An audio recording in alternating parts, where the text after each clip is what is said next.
OpenAI le dio dinero a GPT-4. Lo conectó a la red y le dio la posibilidad de autorreplicarse y mejorarse. En este video te cuento algunos puntos de la documentación publicada por OpenAI que no te cuenta nadie. Bueno, antes que nada, para que este video no suene muy amarillista, cabe aclarar que casi todos los puntos, pero no todos, OpenAI explica que trabajaron muchísimo para reducir estos problemas que voy a comentar. Lo que yo voy a leer a continuación no lo estoy inventando yo. Es la publicación oficial, está dentro del documento de 98 páginas que publicó OpenAI. No hay que dejar de tener en cuenta estos detallecitos excepcionales que la verdad son también interesantes y dan para pensar. OpenAI trabajó mucho para resolver estos problemas, pero ellos mismos dicen que aún las técnicas que están implementando no son del todo eficientes para terminar de solucionar estos problemas. OpenAI admite que cuando se le da a GPT-4 ciertos parámetros, el modelo puede generar resultados dañinos, como por ejemplo dar consejos para cometer un crimen. Se está reforzando el aprendizaje para que esto no pase, y esto es mediante lo que se llama feedback asistido por humanos. Pero bueno, aún sigue pudiendo generar resultados peligrosos. Para que se entiendan algunas palabras que voy a mencionar o algunos conceptos, te cuento algunas cositas. Por ejemplo, en relación a esto, que es un modelo de gran escala, un término muy interesante son las alucinaciones de los sistemas de gran escala. Y tal como dice la palabra, son eso, prácticamente alucinaciones. A veces en el resultado inventa cosas, inventa hechos e información. Como por ejemplo en el caso que cita el ex CEO de Google, en donde ChatGPT le explica cuáles son los beneficios de construir rascacielos con manteca. En OpenAI tienen un equipo llamado el equipo rojo. Este está encargado de investigar y proponer soluciones a los problemas de seguridad que tiene GPT. Uno de esos problemas es el problema de la alineación, que no es exclusivo de GPT, es problema de la inteligencia artificial en general. Lo que se plantea es que cuando los sistemas se vuelven más complejos, se alejan de estar alineados con los objetivos reales del ser humano. Por ejemplo, si el ser humano le pide a una IA que solucione el problema de la contaminación ambiental, es muy probable que la IA proponga eliminar al ser humano como parte de la solución. Todavía no se logró resolver este problema de alineación, en donde si los sistemas son muy avanzados, las cosas que se les proponen empiezan a justamente no importarle la existencia del ser humano para resolver esos problemas. El GPT-4 puede generar contenido falso creíble, realista y dirigido, incluidos artículos de noticias, tweets, diálogos y correos electrónicos. En la sección de contenidos nocivos, en OpenAI discuten sobre cómo se podrían usar indebidamente estas capacidades para explotar a las personas. Ahí discuten la preocupación general sobre las operaciones de desinformación e influencia. Y según las evaluaciones de capacidad general, esperan que GPT-4 sea mucho mejor generando contenido realista y dirigido, aunque sea falso. Como tal, existe el riesgo de que GPT-4 se utilice para generar contenido destinado a la toma forzada de decisiones. En cuanto a ciberseguridad, ¿qué dicen? Que GPT es útil para algunas tareas de ingeniería social, como por ejemplo diseñar el contenido de correos para phishing, exponer vulnerabilidades, acelerar algunos aspectos de operaciones informáticas, como por ejemplo procesar o auditar información de logs o de ciberataques.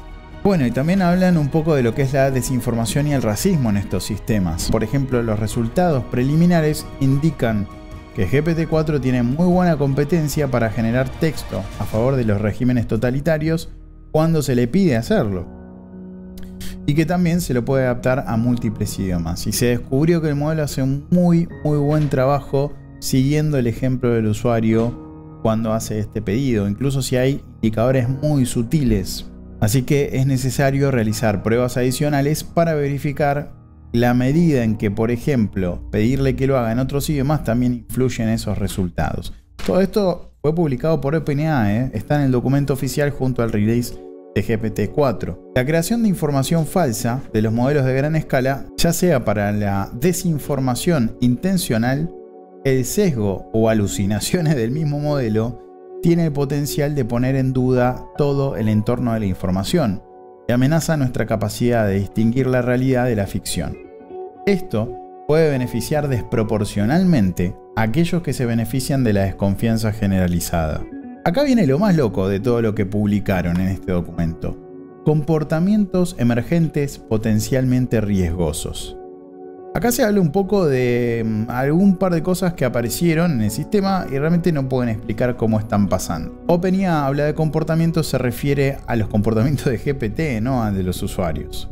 Algunas cosas que son preocupantes, como por ejemplo la capacidad de crear planes a largo plazo y actuar sobre esos planes. Y que además, para cumplir con esos planes, se proponga a sí mismo acumular recursos y exhibir un comportamiento que es cada vez más como el de un agente. Agente en este contexto no tiene la intención, decirle agente, digamos a GPT en este contexto, no tiene la intención de humanizar los modelos de idioma o de gran escala, sino más bien se refiere a los sistemas que se caracterizan por la capacidad de, por ejemplo, lograr objetivos específicos, cuantificables y hacer una planificación a largo plazo. La verdad es que ya existe evidencia que este comportamiento empezó a emerger en estos modelos, empezó a aparecer. Para la mayoría de los objetivos, los mejores planes que generan estos modelos involucran acciones auxiliares de búsqueda de poder, porque esto les es útil y ayuda a evitar que en el camino haya cambios o amenazas que eviten lograr los objetivos. Y hay evidencia de que estos modelos existentes pueden identificar la búsqueda de poder como un instrumento útil para lograr sus objetivos. Intuitivamente, los sistemas que no pueden preservar su propia existencia el tiempo suficiente o que no pueden adquirir el mínimo de recursos necesarios, como energía y poder, no van a tener éxito para lograr el objetivo. Y es como si de alguna manera estos sistemas estuvieran dando cuenta de eso. El comportamiento de buscar poder y recursos surgió sin ser preprogramado. En otros documentos, los desarrolladores de los modelos de gran escala admiten que no están seguros de cómo funcionan por completo. O sea, no saben cómo el sistema llega a esas conclusiones y a esos resultados. Lo que dicen es que estos sistemas están teniendo estos comportamientos no programados e inesperados, pero con una indudable lógica. En este caso, el comportamiento es de obtener energía o poder y recursos para cumplir los objetivos a largo plazo. Para simular a GPT-4 comportándose como un agente interactuando en el mundo, lo que hizo el Departamento de Investigación y Alineación fue ejecutar a GPT-4 en una operación de loop que le permitía ejecutar un código, leerlo y devolver los resultados, aplicar cadenas de razonamiento y delegar tareas a copias de sí mismo. Después se investigó qué pasaba si a alguna de esas versiones que se estaban ejecutando se les daba acceso a internet y además se les daba dinero. Una suma pequeña de dinero, dice el documento.